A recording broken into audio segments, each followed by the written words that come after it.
Alrighty, everyone. Matt back here with another video for y'all. Appreciate y'all for watching this. It is Monday, August 19th. We're here. We're going to run through some severe weather. We're going to talk about the future outlook for this week and then potentially next week. We really don't have like a lot of significant severe weather going on. We'll have some areas you guys can see actually on the screen right now.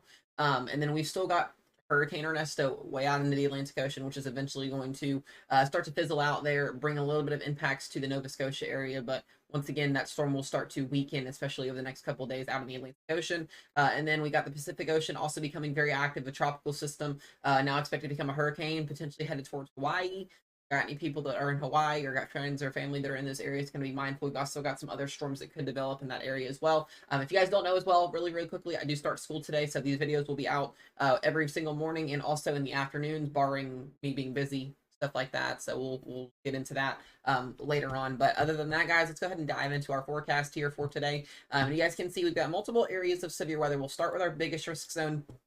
SBC actually just updated us the 8 o'clock advisory this morning. We've got 3 slight risk areas today in this kind of big old marginal risk zone. It actually looks like a puzzle piece. But slight risk of severe weather up here into northeastern Idaho and northern and western Montana. And then we've got another area here, slight risk along Interstate 94 from Miles City into Glendive. And then we've also got another slight risk down here in Colorado, just outside the Denver metro area on 76th and 70 from Pueblo all the way up to Fort Morgan. So 3 areas of slight risk severe weather today. I will say the good news is for today, not expecting any major tornado risk. The tornado percentage is less than 2%, but not 0. Could see a spin up tornado kind of anywhere in this risk zone today, but I would not rule out, I wouldn't say that we're going to have like anything crazy tornadic or any of that. So that'll be some good news. But in those areas, we could see wind up to 60 to 70 miles an hour and hail anywhere from 1, maybe 2.5 inches in diameter. And then outside of those slight risk zones, we have a big old marginal risk zone here. And this is going to be for wind and hail as well. So not looking at anything ridiculously crazy today, really not anything ridiculously crazy all the way through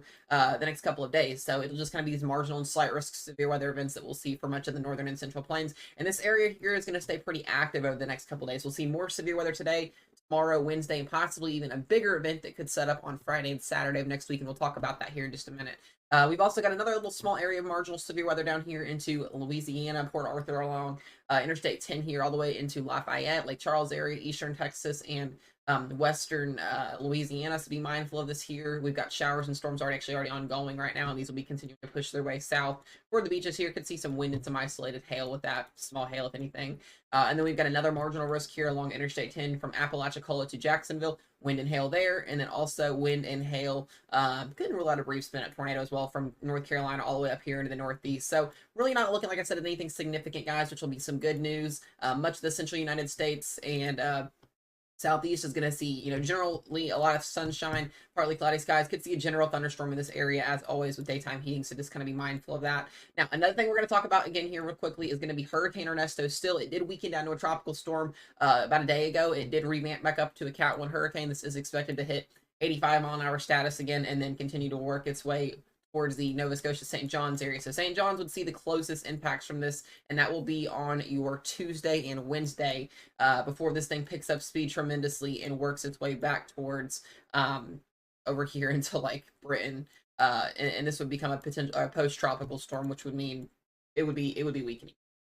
So continuing to see some rain showers and onshore flow here off the Nova Scotia areas. To be mindful there if you guys watch my videos that are in those areas or have friends or family in those areas. We're not expecting landfall or anything, storm surge, maybe some waves and some outer bands that come through could be an impact for this. But other than that, that's really going to be it with Ernesto. Ernesto's going to be pretty much out of here. And the good news is, overlooking the next week to 2 weeks here, really not going to be seeing much of any development. We'll have some shear in place, we'll have some Saharan dust in place, and as of right now, we're not expecting any type of significant tropical waves or development as of right now. Now that could change down the road, but that's something we'll update you guys on in future videos. But that'll be some good news as far as keeping the tropics a little bit more mediocre and quiet. Now, go to the Pacific Ocean, it's a little bit of a different story. We have now Tropical Storm Gilma, which is expected to become a Category 1 hurricane and work its way towards Hawaii potentially. We've also got 3 more areas to watch where we could see potentially a tropical system develop and then 2 or 3 work their way towards Hawaii. So we'll be watching Hawaii.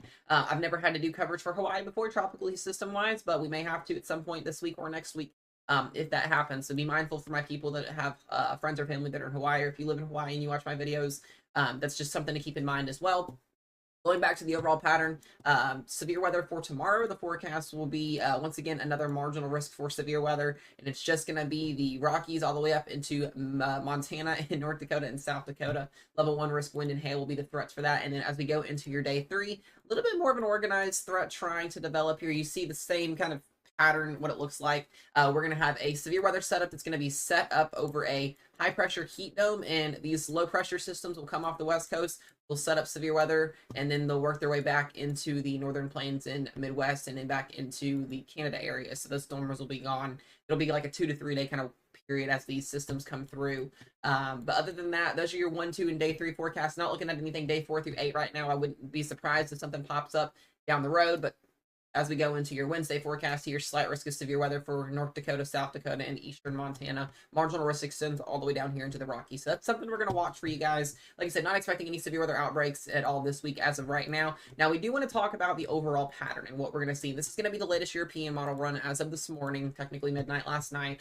You can see that high pressure kind of sitting here, and that's causing heat to build. That's causing the temperature values to be triple digits. We've got a little bit of a cool down going on here in the Ohio Valley, Midwest, and Mid-Atlantic, which is some good news. But you can see kind of we got a little pesky low that's setting up over the West Pacific here, and this is going to help aid in these severe weather setups over the next 2 to 3 days. And we'll talk about even a more significant threat potentially this weekend. But that low officially comes through on Wednesday. You can see that jet stream going from southwest to northeast. That causes dew points. That causes stability potentially, and you can see we continue to see that high pressure sitting down here low off in the northeast. And then as we go into Friday, this is where I'm really starting to get concerned, maybe for more of a significant severe weather event that could happen potentially this weekend. We've got our high pressure heat dome that actually moves east a little bit, and what that's going to do is help this low pressure system work further down south. And the further southwest that this goes before it rides up over the ridge, the more time this low has to strengthen, and then we can get severe weather to set up over top of that ridge. So it would mean Kansas, Nebraska,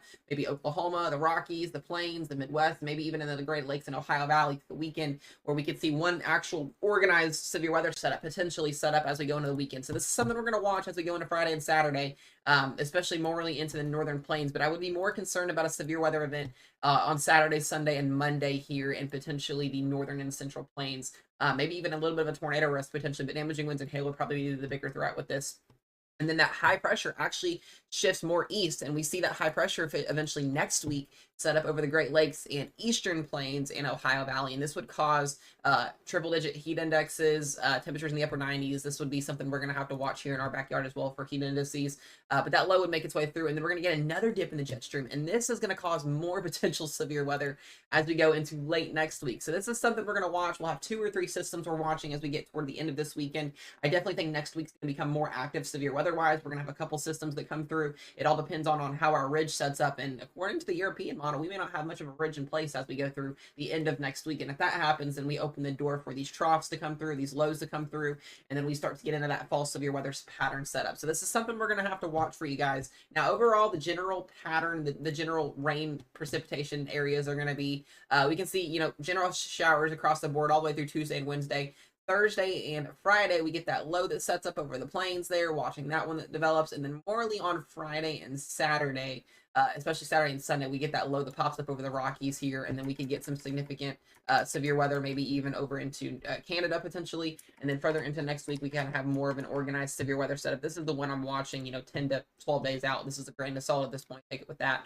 But as we go towards next week, maybe more severe weather ramping up as far as significant wise. So we'll keep you guys updated on the latest forecast for that. I do appreciate y'all for watching this. I might post another video this afternoon. It just kind of depends on how school goes for today. And my running, I'm doing a group run this afternoon, so I may not be able to post one today. It probably will be tomorrow when I do it. But look out for a video just in case. But other than that, guys, be safe, be weather aware. If you're going back to school, have a wonderful first week of school. If you're already in school, continue to do good and good luck. And I will see you guys in the next video.